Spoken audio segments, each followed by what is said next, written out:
कहला बेले मत कोह आसूची आखिरे लुह आस केवल जगन्नाथ देखा जाउछंती शंख चक्र गदा पद्म धरिकी हसुचंती खाली कहले से कहउछंती जे आपण आसीबेनी मंदिर को आसीबेनी ये जहाँ दर्शन कले से घरे बसिकी दर्शन करेंगे। वर्तमान तो महाप्रभुंकर प्रत्यक्ष सानिध्य लाभ हो पारुनी कारण मु पुरी आसी महाप्रभु को दैनंदिन दर्शन करने एवं सेटा से देइथिले मते से मु दीर्घ दिन धरिकी मंदिर को नगले मोर से कार्य से दिनर कार्य आरंभ होनी बोली भावे मु राति हो दिन हो सकाळे हो जते बेले हेले जिबी मंदिर में महाप्रभु को दर्शन करके आसबे। एबे दीर्घ दिन है असुस्थ हो फल जापरुनी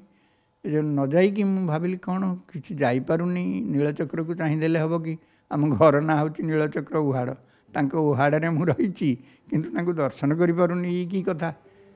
से जनागला जे जगन्नाथ कहते किसी व्यस्त हवा दरकार ना जोठी थे भी मत दर्शन मिल से घरे बसिक भाविले भी मु दर्शन देवी यहाँ तर करुणा कहला बेले मत कोह आसूची आखिरे लुह आस शेष दिन जो दिन जाइली मत जड़े सेवायत बंधु आमर जे कि बेश कर दियंती सी मत टे धरीदे कि नहीं भितर को गले भितर को नहीं गले पूरा भितर को नहीं जाकि कहले दर्शन करंतु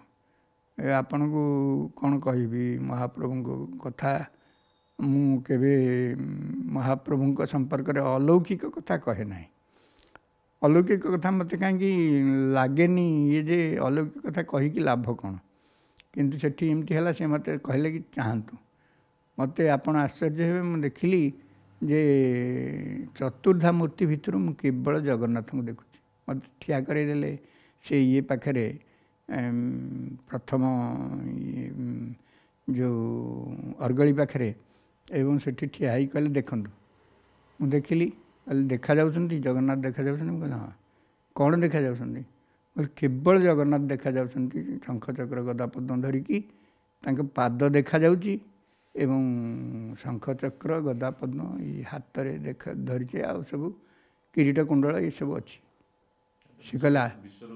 हाँ से मुझे कहले आश्चर्य पाद कौड़े देखुं मत देखा जाउछंती तो ठिया होती आउ कहीं देखा जाऊना कहले बलभद्र सुभद्रा सुदर्शन कहले ना कहीं देखा जाऊना से देखा जाउछंती कहले देखा जाउछंती कौन कहउछंती मु कहले किछि कहउना ठिया हसुचंती खाली कहले से कहउछंती जे आपण आसीबेनी मंदिर को आसीबेनी ये जहाँ दर्शन कले से घरे बसिकी दर्शन करेंगे से रूप